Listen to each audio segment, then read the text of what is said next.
Is there anything that you think people maybe don't appreciate about them? Whether that's, I don't know, their mindset, how they are with each other, their preparation, anything like that. Anything spring to mind? Oh, you open something here. Um, yes, I do believe there are things that people don't appreciate. The first thing is they always say they are pro athletes. They're working out, they're doing sports, they're going to cool places, but they train day in and day out. And I think people forget that they train when they don't want to, because they have to. Otherwise, they're not where they are. That is the first thing. And everybody like thinking about it. I don't know a lot of age group athletes who get a training plan and commit to it 100% for an entire year, not for 2 weeks, not for 4 weeks, not for 6 years, for an entire year. There is the commitment.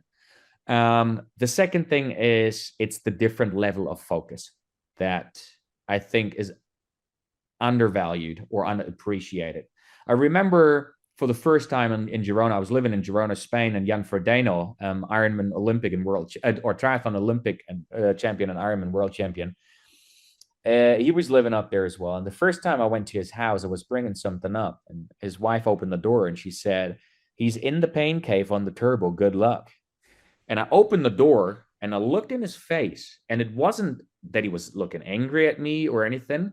It was a level of focus that you could see and feel that I'd never seen live before, that made me just say, "I'll be back tomorrow." And I shut the door and I left. And that is something you find in there, which brings me to the third point, which brings me to Hunter McIntyre. I nearly interrupted you there and said that actually reminds me of Hunter. So go on. I'll tell you something, and I know this is not going to be the most popular opinion out there. Stop giving Hunter grief for a body check in Jeremy. That is my opinion. I really, really dislike it that people are sitting on their high horses and they expect perfection from elite athletes. We're sitting there. I mean, like after that world championship, there is now the High Rocks insiders having their podcasts and everything, and like they're sitting there with sad faces, like somebody slaughtered the puppy, and go like, "We're so disappointed, like we cannot believe it. He's a role model and everything," and he is, and he still is. But the thing is, we expect elite athletes that we want to identify with to push themselves to the absolute limit. You only do that if you're a possessed person. If you're not possessed enough, you're not making it to the point where you can be world champion. That is my opinion. And meaning that you're training and living on that edge. Sometimes you just escalate a little too much. And I think it needs to be okay. Not too crazy. I'm not talking beating somebody up or something. But Jeremy, and he knows that, he provoked Hunter at least 3 times. You only see it once on the live stream if you look closely. And Jeremy, I love you, man, but don't give me that crap of like, "Oh, I just went for the shortest line." You did not. And you did not have to cut in like that. And you knew who to provoke out there.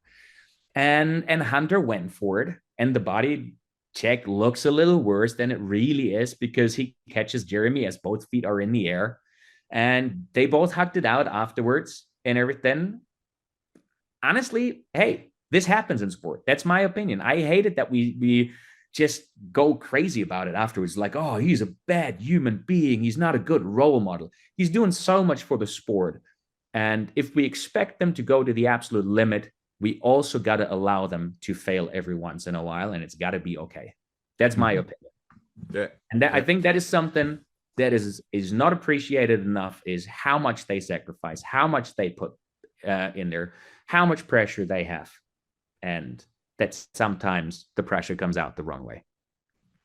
Yeah. When you said about Frodeno, it made me think of Hunter in Stockholm, actually, the first race that we did together, and he broke the world record. And he'd spoken to me on here before about I asked him about his like mindset in a race, and I can't remember exactly how he put it, but there's a level of like disconnection. He's just like he gets into it, and then he's like, and then he said, and then I'm gone.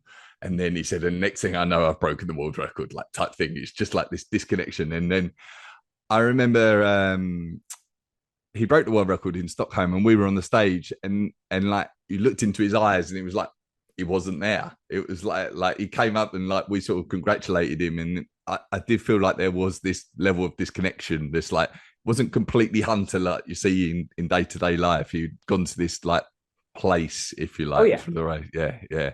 And I No, think, completely. And you know I that th- that's what it is. mm, In the race, you're an athlete who's racing hard, and I know people love saying they're in the public eye and they need to be role models, but they are in so many ways and so on. And so don't give me that. Uh, don't sit on your high horse. You know, is like I tell you things that are way worse. If you're being a dad out there and you don't quit smoking when you got children and you smoke in front of them, you're way worse than body checking Jeremy for a little bit in a race. And you know things like that. So look at yourself, and we're humans. We're built to make mistakes. That's how we learn, and we forgive mistakes if we learn from them.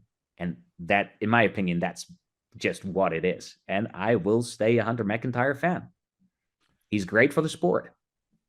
I should say, I get, well, maybe I don't want to put words in your mouth, but I don't think you're saying that you disagree with them being disqualified. Ooh, I now mean, that's an interesting one. That's a very interesting one. That's above my pay grade. But I think a nice solution would have been to take his prize money and leave the team with the title, because I don't think it impacted Ireland's race enough to where they are. Ireland was not in contention for the top spot in the end. And I think it's a tough call to punish the entire team like that. It's really tough for the other three. Um, but I think it's also a very, very difficult decision that's proven by the fact that it took them until the next day to actually make a call. Because again, people are saying, oh, you could have done this, you could have done that. But that decision that's being made there is what's going to be set the precedent for every instance to come in the mm-hmm. future where we got a scenario like that, right? Yeah, yeah. Yeah. Age group racing, especially, like I can imagine if they didn't do anything, for example, like what do people think they can get away with at your average age group racing? And it's really interesting. I'm looking forward to seeing what the response is, because the founders of Hyrox, they come from short distance triathlon racing, and short distance triathlon racing has been amazing about, you know, things going wrong, learning from it, and actually installing more and more cameras, always at the spots where like, oh, we didn't think about that. But this is like a spot prior to where something might happen. And they start building cameras or put cameras there to like be sure they film approved or something. Which again, by the way, also brings me to the sport to the point of like, guys, it's a growing sport. You know, those decisions are what defines the sport, but you cannot foresee everything. So don't go out now and say like, oh, there should have been a rule for exactly that scenario. Every sport goes through a learning curve, and they learn from the things that happen in the sport, and Yeah, it changes the rules, and it makes the sport more professional.